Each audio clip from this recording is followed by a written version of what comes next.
학교 점심시간 배가 고픈데 도시락을 싸오지 않아서 수도가로 가서 물로 배를 채우던 시절이 있었죠. 지금은 상상도 할 수 없는 일입니다. 최소한 한국에서는 밥을 굶는 사람은 없어졌고 학교에서는 한 곳도 빠짐없이 급식이 실시되고 있죠. 그리고 이런 한국의 환경을 부러워하는 나라들이 많습니다. 우리는 지금 배가 고파서 수도가에서 물로 배를 채우던 세대와 그런 것들은 옛날 영화에서나 보던 장면이 아니냐고 생각하는 세대가 함께 공존하고 있습니다. 좋은 것을 배우고 가져오기 위해서 열심히 해외 출장을 가던 한국인들. 하지만 지금은 한국을 배우러 한국을 찾아오는 외국인들로 넘쳐납니다. 그리고 그 분야는 점점 더 넓어지고 있습니다. 오늘은 한국을 배우러 찾아온 외국인의 사연을 소개시켜 드리겠습니다. 지금부터 사연 만나보시죠. 저는 미국 초등학교 영양사인 켈리라고 합니다. 영양사로 일하면서 더 높은 목표를 가지기 위해서 석사 과정을 준비 중인데요. 일과 학업을 병행하는 게 쉽지는 않지만 더 높은 수준의 학업과 연구를 통해서 실제로 아이들에게 더 영양적으로 이롭게 할 수 있는 것들이 한두 개씩 보이고 그런 것들을 실천해오고 있었습니다. 하지만 저는 졸업 논문을 쓰기 위해서 주제를 선정하며 여러 가지 자료를 조사하고 있었고 제가 일하고 있는 초등학교 급식의 영양 실태와 다른 나라들이 하고 있는 급식의 실태를 비교하는 게 아무래도 더 수월하다는 생각을 했고 그렇게 미국과 비교를 할 나라를 선정해야 했습니다. 일반적으로는 유럽의 급식에만 관심이 있고 자료가 많은 편이었는데요. 그런 자료들은 너무 식상하고 멋지게 졸업 논문을 작성하고 싶은데 흔하디흔한 중복되는 주제로 논문을 쓰고 싶지 않았습니다. 그래서 알아본 게 아시아 쪽 국가였고 그중에 가장 배울 만한 시스템을 갖춘 나라는 한국이라는 사실을 알게 되었습니다. 유럽에서는 이탈리아가 급식을 잘하는 편인데 한국은 그 수준을 뛰어넘어서 매우 잘하고 있다는 생각이 들게 되었는데요. 이 정도면 다른 나라의 급식들과 미국의 급식 수준을 비교하는 흔하디드한 논문치고는 신선한 주제로 인정될 것 같아서 본격적으로 한국과의 비교를 하기 시작했습니다. 당연히 예전부터 알고는 있었던 사실이지만 이렇게 미국의 영양 실태가 나쁠 수 있는 것인지 너무나 처참한 심정이 든다는 말씀을 드리면서 이야기를 시작해야 될 것 같습니다. 제가 어린 시절 학교를 다닐 때보다 지금 미국의 초등학교 급식이 더 나아졌다고는 하지만 여전히 영양학적으로 매우 질 나쁜 식사를 제공하고 있습니다. 감자튀김은 채소로 인정받았으며 케찹 또한 채소로 인정받았습니다. 때문에 정크푸드가 미국 학교의 식탁에서 자주 볼 수 있는 메뉴가 되었고 소화비만율은 높아지고 키는 안 크는 상황까지 벌어졌죠. 장기간 부실한 급식은 미국인들이 키가 작아지고 점점 더 뚱뚱해지는데 큰 영향을 끼쳤다고 생각하는 사람으로서 이 부분에 대해서 정성스럽게 논문을 작성하고 싶었습니다. 5월 중순 학교 방학이 시작되었고 저는 한국으로 향했습니다. 한국은 아직 학기 중이고 한국은 미국과 교육체계가 달라서 2달 정도 더 늦게 방학이 실시된다고 하더군요. 그래서 한국에 가서 한국 학교의 모습을 보고 제가 작성하려고 하는 논문과 관련된 것들도 살펴보고 올 생각이었습니다. 제가 다니는 대학원도 방학 기간이고 어차피 저는 12월에 졸업이기 때문에 오히려 논문을 작성할 시간이 여유로운 편이어서 한국 여행도 같이 하겠다는 생각도 가지고 한국으로 갔습니다. 그렇게 도착한 한국, 인터넷으로 이미 한국의 젊은 영양사와 연락이 닿아 있던 상황이었습니다. 감사하게도 한국인 영양사님의 도움으로 제가 한국 학교의 급식 체계를 견학할 수 있는 기회 또한 얻어주셨습니다. 우선 제가 가장 크게 놀란 점이 하나 있습니다. 한국의 학교에 방문을 하기 위해 들렀을 때 저를 맞이해주는 수많은 한국 선생님들 중 학교의 교장 선생님도 같이 계셨다는 점이죠. 정장을 입으시고 머리가 하얗게 물든 한국의 교장 선생님은 학교 급식에도 관심이 많은 것 같았습니다. 솔직히 미국 학교에서는 아이들이 급식이 어떻게 나오던지 관심 없고 그냥 학부모들이 건의를 하면 돈을 더 내라는 공문을 보내고 말아버리는 미국의 학교와는 마인드가 아주 달랐어요. 미국 학교에서도 나름대로 이유는 있죠. 정말로 예산이 부족해서 부실한 것이 근본적이기는 한데요. 때문에 오랜 기간 급식을 개선하려는 노력을 했던 학교들을 보면 그 결말은 그다지 좋지 않았거든요. 급식 명목 이외의 예산을 끌었었다가 조사를 받는 일도 생기고 하니까 미국 학교에서는 급식에 대해서 완전히 무관심합니다. 그래서 저는 한국의 학교에 방문했을 때 교장 선생님까지 나와서 저를 맞이해 주실 줄은 몰랐어요. 예산 문제를 떠나서 일단 한국에서는 학생들이 학교에서 음식을 먹는 문제를 굉장히 중요하게 여기고 있는 것 같다는 생각이 들었습니다. 그래서 정말로 예산 문제를 떠나서 개선하겠다는 의지와 노력만 있으면 미국도 더 나아질 텐데라는 아쉬움이 들었습니다. 제가 처음 느낀 한국과 미국의 차이였습니다. 별것 아닌 것 같아도 아주 중요한 관심이라는 점입니다. 그리고 이런 관심은 실제 조리장이나 학교 급식실을 보더라도 그 차이를 느낄 수 있었는데요. 저는 여기서 한국에게서 정말 배울 게 많다고 느꼈습니다. 우선 자율배식제가 아니었으며 때문에 한국 학교의 영양사님이 정해놓은 영양기준대로 학생들을 음식을 섭취할 수 있었습니다. 식단표에는 섭취 칼로리가 계산되어 있었고 국물이 있는 요리에는 염분도 역시도 표기되어 있었습니다. 탄수화물, 단백질 및 지방의 균형을 맞추어 식단표를 구성한다고 하였습니다. 매일 버려지는 음식 쓰레기에 무게를 재서 다음번 조리할 때 버려지는 음식이 없도록 매우 꼼꼼하게 체크를 했고요. 그리고 학생들이 이용하지 않는 시간에는 정말 깨끗하게 급식실을 청소하는 모습을 봤습니다. 이런 일들은 매일같이 이루어지고 제가 미국에서는 이렇지 않다고 이야기를 하니까 오히려 한국 사람들은 너무나 놀라는 분위기였습니다. 음식은 매우 중요한 것이지만 미국 학교에서는 그동안의 여러 가지 문제들로 인해서 식당이라는 곳 자체가 완전히 등한시되는 부서라고 생각해야 했는데 말이죠. 한국에서는 그렇지 않았습니다. 어쩌면 교육이라는 측면과 동등하게 한국에서는 학생들이 먹는 음식에 신경을 쓰고 있었어요. 한국에서는 오래전부터 한국인들의 평균 신장이 크게 성장한 이유 중 하나로 한국의 학교 급식 체계라고 이야기를 하는 것 중 한 근거로 한국의 학교 시스템이라는 내용의 논문들을 읽어본 적이 있는데요. 지금은 한국은 점심급식을 실시하지만 그렇지 못했을 때는 학생들에게 아침에 우유를 보급해 주었다고 했고 가난했던 한국에서 그 우유는 영양을 충족시키기 위한 소중한 첫 발자국이었다고 평가를 했던 내용들이 기억납니다. 그렇게 한국에서는 우유급식을 시작으로 지금 이렇게까지 높은 수준의 음식을 제공할 수 있는 급식 시스템을 갖추었고 이런 모습을 바라볼 때마다 그저 부러운 마음뿐이었습니다. 한국에서는 이미 더 개선하고 말고 할 것 없이 너무나 모든 것이 완벽하고 잘 되고 있다고 생각하고 있었어요. 하지만 제가 놀란 점은 여기서 그치지 않았습니다. 학교 측에서 이왕 오신 김에 급식 관련 회의를 하고 있는데 그 자리에 참석을 해도 된다는 이야기를 해주셨고 저는 이렇게나 완벽한 한국 급식인데 뭘 더 회의를 하고 개선점을 말하고는 하는지 궁금해서 그 자리에 참석했습니다. 제 옆에서 이미 미국에서부터 연락을 해오던 한국인 영양사 선생님이 통역을 도와주셨고요. 그리고 회의장에 참석하고 나서 저는 정말로 충격을 받을 수밖에 없었는데요. 넓은 회의장에 교감 선생님도 참석하시고 영양사님이 참석하는 것은 물론이고요. 학생들의 학부모들도 몇 분 참석을 하셨습니다.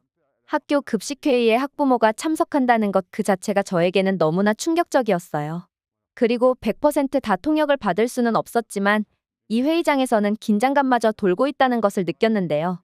이 자리는 부족했던 부분을 확실히 짚고 넘어가고 그 지적이 합리적인 지적인지를 판단하고 그 지적이 합리적이라고 생각되면 문제점이 발견되었다는 것 의미하죠. 그리고 그 문제점을 해결하기 위한 방안을 회의를 통해서 아이디어를 내고 있었어요. 이렇게나 완벽한 급식 체계인데 한국 사람들은 정말 꼼꼼하게 따져보고 있었습니다. 저는 그래서 왜 한국이 이렇게 전 세계에서 가장 주목받는 성공적인 학교 급식 체계를 가지고 있었는지 금방 이해할 수 있었죠. 모든 사람들의 관심, 그리고 이미 충분히 좋은 수준의 급식을 제공하고 있음에도 불구하고 더 나아지기 위한 노력들을 하고 있다는 것입니다. 너무나 놀라운 회의 장면이었고 역시나 너무나 부러운 장면이었습니다. 미국 학교에 다니고 있는 저희 아이들의 얼굴도 떠오르면서 너무나 미안한 마음, 하지만 한편으로는 아무것도 해줄 수가 없는 안타까운 현실에 좌절감마저 들었습니다. 이 회의 자리가 끝날 무렵 저에게도 발언권이 주어졌습니다. 뭐 아이디어를 내거나 의견 제시를 하는 발언권이라기보다는 한국의 급식 체계를 견학하러 왔는데 할 말이 있으면 해달라는 발언권이었습니다. 저는 천천히 말을 이어나갔습니다. 우선 이렇게 한국의 시스템을 모두 보여줄 수 있는 기회를 주셔서 감사하다는 인사를 시작으로 한국에서 봤던 것들에 대해서 놀랐다는 이야기를 할 수밖에 없었습니다. 그리고 이렇게 너무나 완벽한 급식을 제공하고 있다고 생각하고 있었는데 이번 회의 자리를 통해서 한국에서는 더 나아지기 위해 노력하고 있는 많은 사람들의 노고가 부럽다는 말까지 해야 했습니다. 제가 실제로 느낀 감정이었으니까요. 미국 학교 급식의 열악한 환경에 대해서도 관심을 가져달라는 의미에서 미국에서 하고 있는 급식 체계에 대해서 말을 하기도 했습니다. 케찹과 감자튀김이 야채로 분류된다는 이야기는 한국 사람들이 들어도 너무나 충격적이었는지 그 이야기가 통역될 때 그 자리에 있던 모든 사람들이 입을 다물지 못했습니다. 심지어 어떤 한국인 학부모는 너무 화가 나는 듯해 보였어요. 이제 막 성장하는 학생들에게 그런 식의 급식 체계는 너무 잘못되어도 잘못된 것이라며 말이죠. 세계에서 가장 돈 많은 미국이라는 나라가 어떻게 학생들에게는 그런 대접을 해주고 있는지 이해가 안 된다는 말도 들었습니다. 먼 나라 한국 사람들이 보기에도 분명 미국의 급식 체계는 문제가 있어 보이듯 제 생각에도 그런 부분이 너무나 아쉬웠고요. 이렇게 다소 무거운 마음으로 한국의 학교 관계자들과 만남을 끝냈습니다. 그리고 저는 모든 일정이 끝난 뒤 한국의 학생들과 만날 수 있는 기회가 있었는데요. 공식적인 자리는 아니었고요. 모든 학교에서 일정이 끝나고 학교 밖을 나왔을 때 마침 한국의 학생들도 수업이 끝나고 집으로 가는 하교 시간과 겹쳤던 것이죠. 그리고 급식실에서 저를 봤던 수많은 학생들이 저에게 관심을 보이기 시작했습니다. 영어로 말을 걸기 위해 한국의 학생들은 굉장히 노력을 하고 있었고, 저는 그런 모습들이 너무나 이뻐 보였습니다. 외부인에 대한 무서움이 아니라 관심으로 표현해주고 있었거든요. 제가 미국에서 여러 학교들을 돌아다녀 보면서 학생들에게 관심을 받아본 적이 없는데, 한국의 아이들은 확실히 분위기가 다르다는 생각을 했습니다. 오히려 제가 당황할 정도로요. 그렇게 그날 몇몇 아이들과 대화를 하며 조금은 가까워지는 시간을 보냈습니다. 다음 날도 저는 한국의 학교로 나가서 이번에는 영양사님을 따라다니면서 더 자세한 것들을 보기 시작했습니다. 공식 행사 같은 것은 끝났지만 그래도 며칠 더 한국의 학교로 나가보면서 배울 게 있으면 배우고 제 논문 작성을 위해서 조금 더 깊게 알고 싶은 부분이 있었기 때문이죠. 그렇게 한국 학교에 며칠 출근하다시피 하다 보니 저와 친해지는 학생들도 생기게 되었고 선생님으로 생각하고 잘 따르는 학생들도 많았습니다. 저도 아이들에게 잠깐의 선생님이 되어주기로 마음먹기도 했습니다. 하교 후 그 학생들을 따라서 학교 앞에 있는 상가에 같이 가기도 했습니다. 조금 놀란 점은 제가 아이들과 함께 하교 후에 활동을 해도 되는지 부모님들에게 물어봤을 때 한국의 부모님들은 모두 너무 좋아했다는 점이죠. 아마 제가 영어를 사용하고 아이들이 영어를 쓰는 환경이 많지 않은데 제가 일종의 무료 영어 선생님이 되어주어서 그럴 수도 있었겠다는 생각을 해요. 그렇게 저는 학생들의 강력한 요구에 따라서 한국의 학생들이 좋아하는 떡볶이라는 음식을 사주러 가기도 했습니다. 한국의 한 떡볶이 가게는 이 초등학교 말고도 중학교 및 고등학교 학생들도 많이 와 있는 분위기였어요. 하교 후 많은 학생들이 집으로 가지 않고 이곳으로 오는 것 같았습니다. 그리고 저는 3명의 아이들을 데리고 그 떡볶이집에 가서 음식을 주문해 주었습니다. 한국의 떡볶이가 무슨 음식인지는 대략적으로 알고는 있었는데 저도 처음 먹어보는 음식이라서 기대가 되기도 했습니다. 큰 그릇에 떡볶이가 가득 담겨져 나왔고 그 가격은 매우 저렴했습니다. 한편으로는 걱정되었습니다. 학생들에게 저렴하게 제공되고 있는 이 음식의 퀄리티가 떨어지는 게 아닌가 걱정되었으니까요. 정크푸드 중 하나일지도 모른다고 생각했고 한국의 학교에서 아이들의 건강을 위해서 이렇게나 노력하는데 아이들은 하교 후 이런 정크푸드를 먹으면 어른들의 노력이 헛수고가 되는 것이 아닌가 하는 우려 때문이죠. 하지만 막상 테이블에 올라온 음식은 그렇지 않았습니다. 상당히 깨끗한 환경에서 조리되는 음식이었고 음식에서 이상한 냄새나 기름 쩌든 냄새 같은 것도 나지 않았어요. 조리실이 오픈되어 있어서 안심되는 것도 있었고요. 그렇게 맛본 한국의 떡볶이는 저에게는 상당히 매웠습니다. 제가 매워서 고통스러워하자 학생들은 그런 모습을 재밌어하기도 했고요. 저에게는 매운 음식이었지만 학생들은 이 맛에 익숙한 듯 매워하지 않고 신나게 음식을 즐겼습니다. 솔직히 떡볶이라는 이 요리가 정제된 밀가루가 주재료이고 단백질이 적은 음식이기는 했지만 미국에서 아이들이 막무가내로 먹어대는 다른 음식들과 비교해서 건강에 더 나쁘다는 생각이 들지는 않았습니다. 미국에서 아이들이 주로 먹는 간식은 기름에 튀겨 트랜스 지방이 많거나 식품 첨가물이 많이 들어간 경우가 많거든요. 그리고 이날을 기점으로 저는 한국의 다른 음식들을 최대한 경험해보려고 노력했습니다.